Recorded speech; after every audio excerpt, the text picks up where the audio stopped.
Ahora conocerás las características de la literatura de fines del siglo XX. Toma nota de estas preguntas y respóndelas al finalizar el programa. 1. ¿Cuáles fueron los temas de la literatura de Toni Morrison? 2. ¿Qué aportaron los medios de comunicación a la sociedad?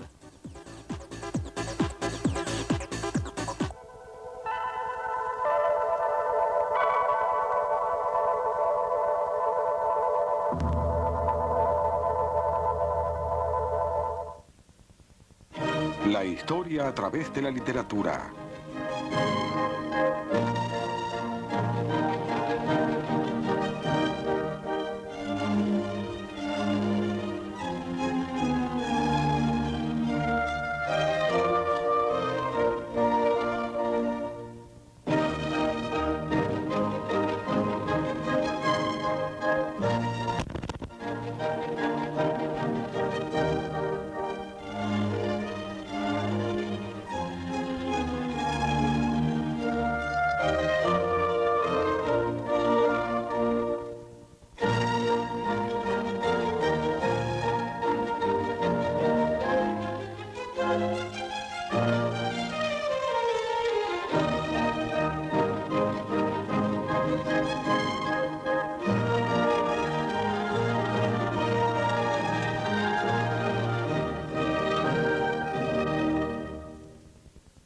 Liberación y cambio.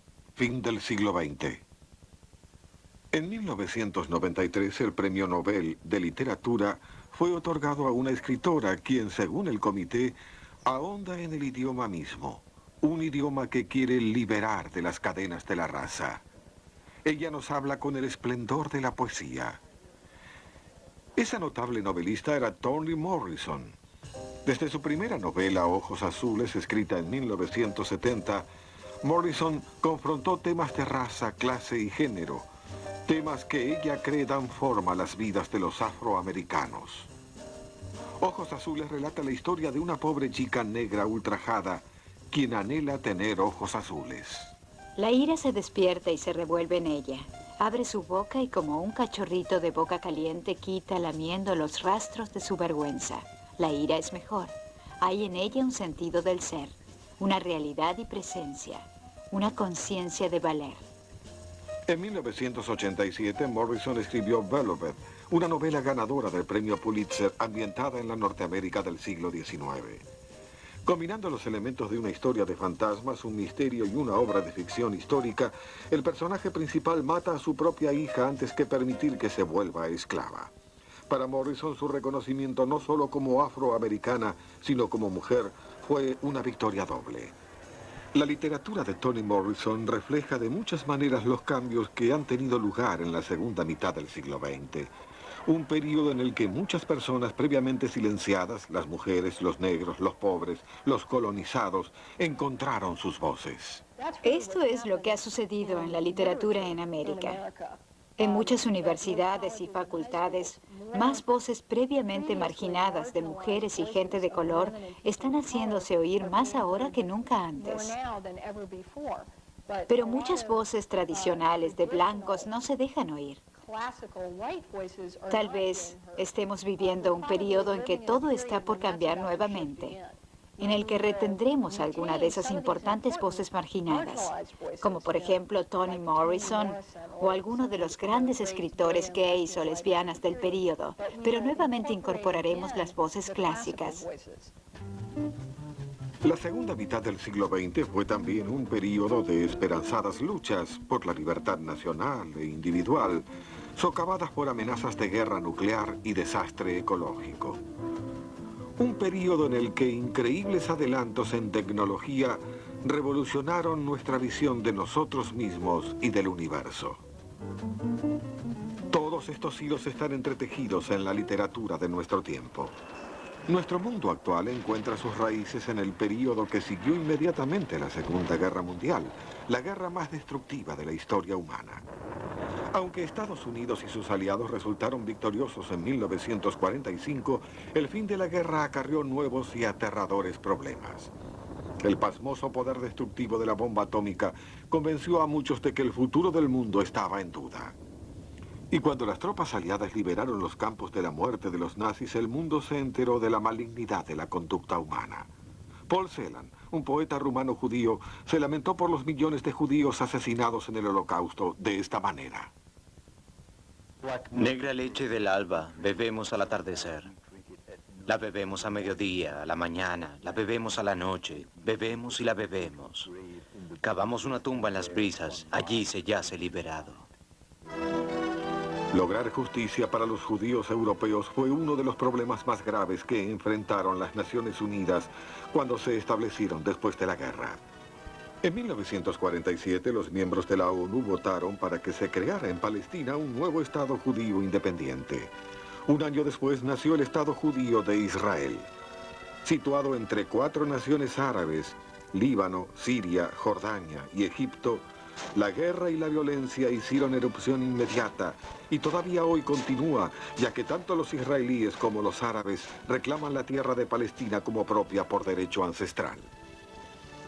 Los conflictos en Palestina, como otros de posguerra en todo el mundo, se volverían aún más complicados por una llamada Guerra Fría que se desarrolló entre la enorme Unión Soviética, gobernada por los comunistas, y el joven superpoder occidental, los Estados Unidos.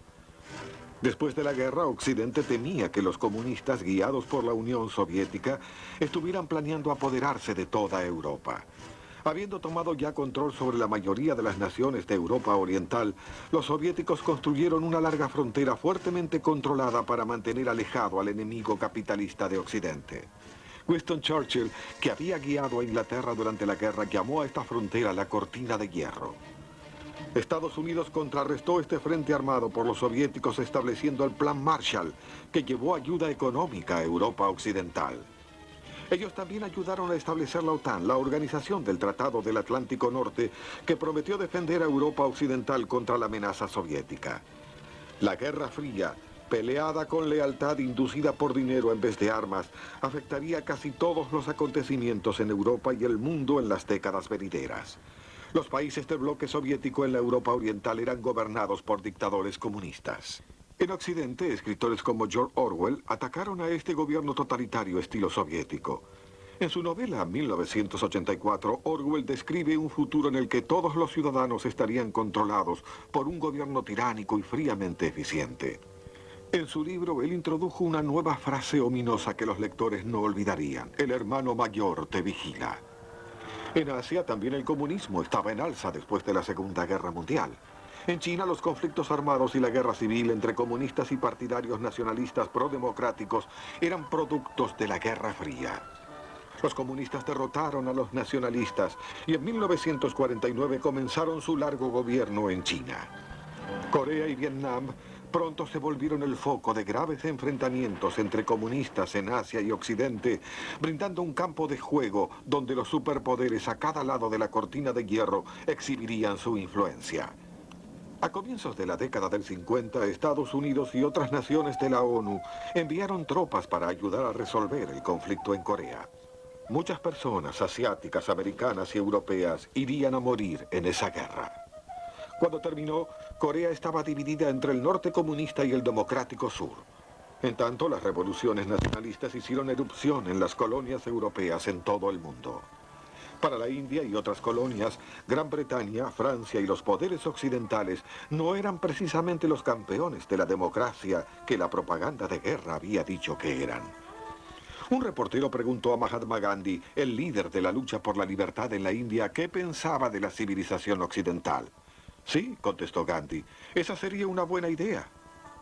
Gandhi, un abogado educado en Londres, enseñó al mundo una nueva manera radical de atraer la atención y forzar el cambio a través de la desobediencia civil sin violencia. En su simple ropaje indio, Gandhi guió marchas de protesta, huelgas de hambre y sentadas, todas reportadas por radio y en noticiosos. Con este poderoso método nuevo, él ayudó a exponer al mundo la injusta y a veces brutal naturaleza del gobierno colonial británico. Para 1947, Inglaterra fue forzada a otorgar la independencia a la India o renunciar a su afirmación de ser líder del mundo libre.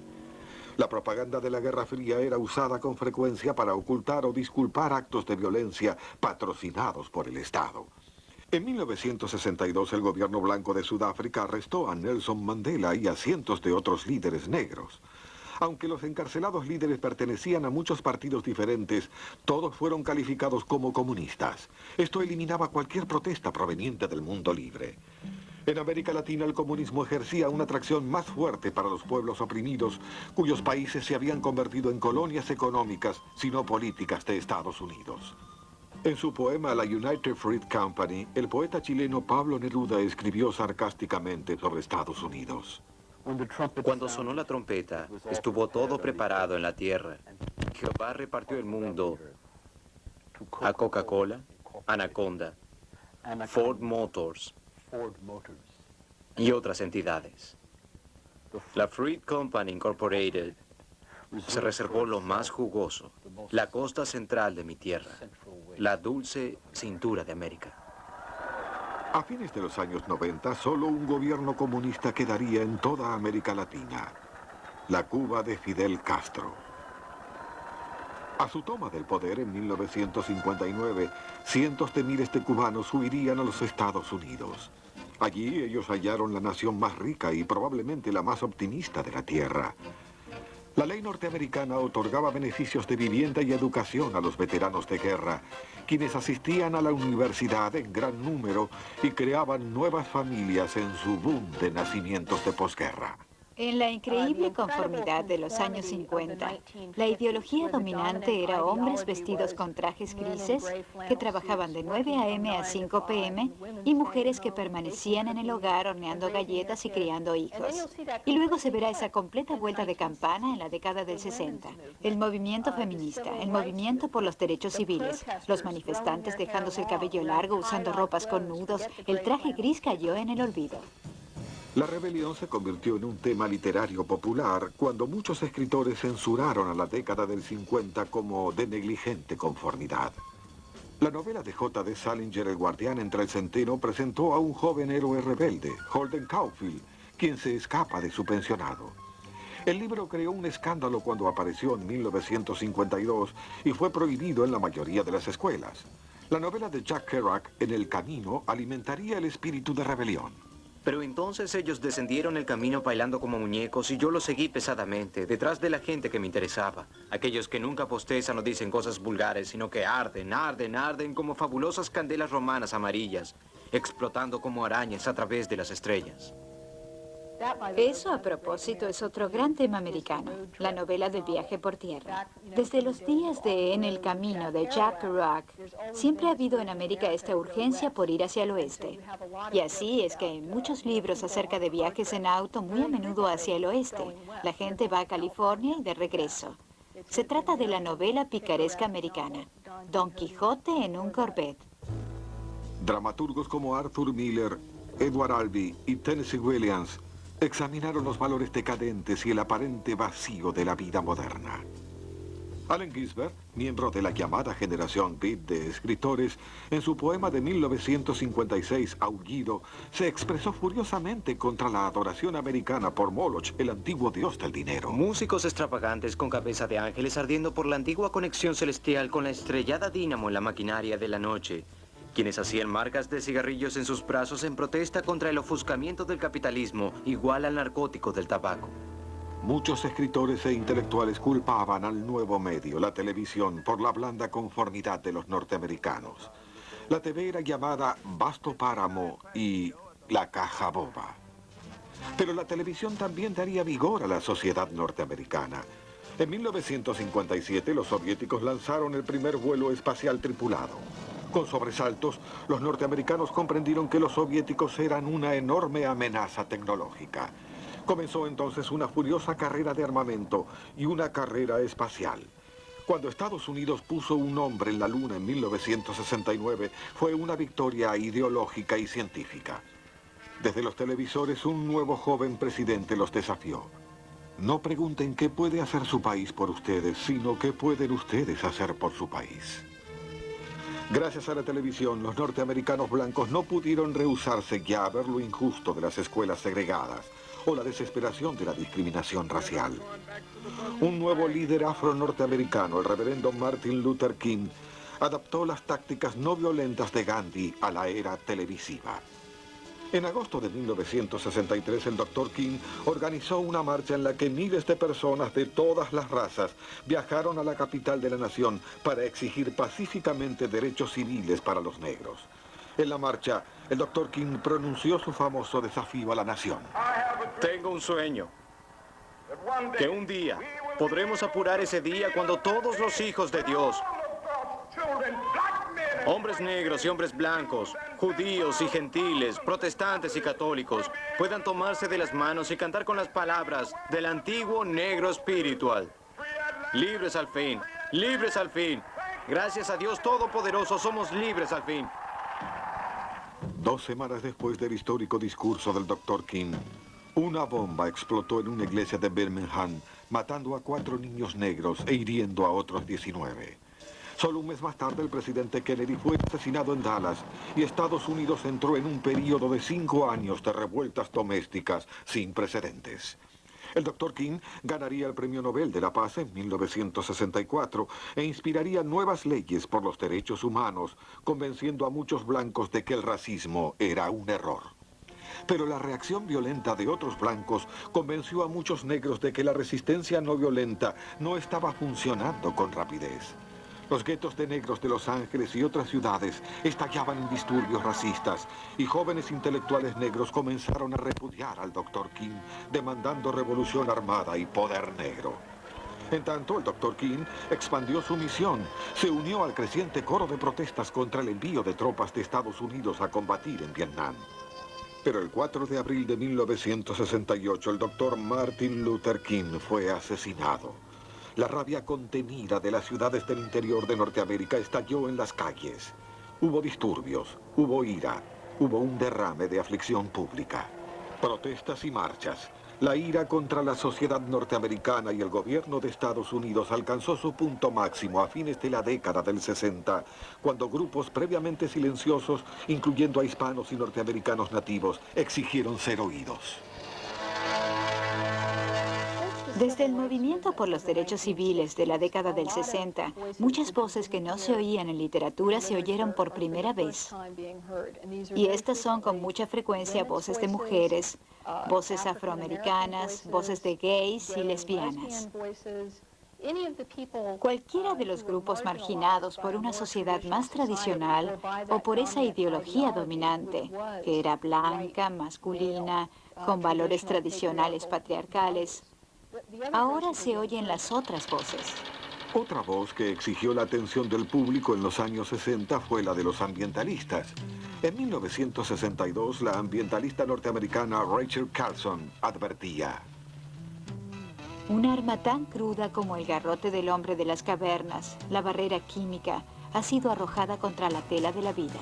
Las amenazas ambientales se tornaron crecientemente visibles y para las décadas del 80 y el 90, serios temas comenzaron a afectar al público, desde los desechos industriales y la destrucción de selvas tropicales sudamericanas a accidentes nucleares como el de la isla de las 3 millas en Pensilvania y el enorme desastre de Chernobyl en Unión Soviética en 1986. El accidente nuclear de Chernobyl fue seguido por manifestaciones airadas y protestas en toda la Unión Soviética que no tuvieron ninguna cobertura periodística. No obstante, las noticias encontraron una vía hacia Occidente por fax, teléfono y videocámaras hogareñas. Estos nuevos medios de comunicación marcaron el comienzo de la era de la información. Pronto ellos ayudarían a documentar y permitir al mundo ser testigo de importantes acontecimientos y cambios de fines del siglo XX. Por ejemplo, la caída de los regímenes comunistas en Polonia y Checoslovaquia, donde el dramaturgo Václav Havel, antes encarcelado por los comunistas, llegó a ser el primer presidente electo democráticamente. Bandas de rock, videocámaras, grabadores de cinta, computadoras estaban disponibles en 1989 para atestiguar la destrucción de lo que fuera quizás el más grande símbolo de la cortina de hierro, el infame muro de Berlín, en Alemania. Y el mundo observó el derrumbe de la Unión Soviética en 1990. En Sudáfrica, la prensa moderna ayudaría también a derrocar el apartheid, la política racista que había negado a los negros igualdad social y económica con los blancos. El poeta sudafricano Wole Soyinka se volvió el primer escritor africano en ganar el Premio Nobel de Literatura. Aquí él describe a algunos de los negros sudafricanos que fueron masacrados en Soweto, una ciudad negra. Nosotros, el sedimento de las minas de oro y diamante, trozos a medio masticar de centinelas cañinos, en activas tiendas en cadena, parques blancos como la nieve. Nosotros, las intimidades, retorcidas formas de villas de emergencia que imitamos a la humanidad negra. En 1990, 28 años después de su encarcelamiento, el líder del ANC, Nelson Mandela, fue liberado de la prisión. Menos de 4 años más tarde fue electo presidente de Sudáfrica. En términos de la Guerra Fría, este fue otro milagro. Pero con el colapso de la Unión Soviética, la Guerra Fría había terminado. Sí y no. Después de todo, el comunismo todavía gobierna a 1/4 de la población mundial. Armas fabricadas por los soviéticos y por Estados Unidos, distribuidas durante la Guerra Fría, aún están contribuyendo a desórdenes en África y en todas partes, y la prensa es aún un factor importante en el moldeado de la opinión mundial. Naciones que antes pertenecían al bloque soviético están envueltas en batallas étnicas, guerreando por los mismos ideales que condujeron a la Primera Guerra Mundial. Grupos de la extrema derecha y grupos de la izquierda, primos cercanos de aquellos que ayudaron a lanzar la Segunda Guerra Mundial, pueden encontrarse con unos pocos clics en Internet. Y en una época en que los escritores tienen audiencias más amplias que nunca con acceso a la red mundial e Internet, ellos pueden también estar más en peligro que antes. Salman Rushdie, un escritor anglo-indio que vive en Londres, publicó su novela Los versos satánicos en 1988. A causa de que la novela ofendió a muchos musulmanes, el líder iraní Ayatollah Khomeini pidió el asesinato del autor. La literatura es el único lugar en cualquier sociedad en el que dentro del secreto de nuestras propias mentes podemos oír voces hablando acerca de todo, de todas las maneras posibles. Cuando a Toni Morrison se le preguntó cuál era su propósito al escribir, ella respondió: Para mostrar cómo sobrevivir entero en un mundo donde somos, todos nosotros, más que solo individuos, en que estamos relacionados unos con otros en una historia más ampliamente compartida. Está el periodo romántico en el paso del siglo XVIII al XIX. Está la novela de flujo de conciencia que aparece en el paso del siglo XIX al XX. Estamos ahora pasando del siglo XX al XXI, de modo que será muy interesante estudiar el arte y la literatura de este periodo, porque es habitual que en los cambios de siglo se vea alguna clase de cambio en lo que la gente está haciendo en el arte y la literatura. Creo que lo veremos. Cualesquiera sean los desafíos del futuro, podemos estar seguros de que los escritores continuarán ocupándose de los intereses de la humanidad, como lo hicieron durante los últimos 30 siglos y más. Al igual que los escritores del Renacimiento, cuyas obras constituyeron los primeros libros impresos, los escritores de hoy saben que son testigos del nacimiento de una nueva era literaria.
Chequea tu cuestionario.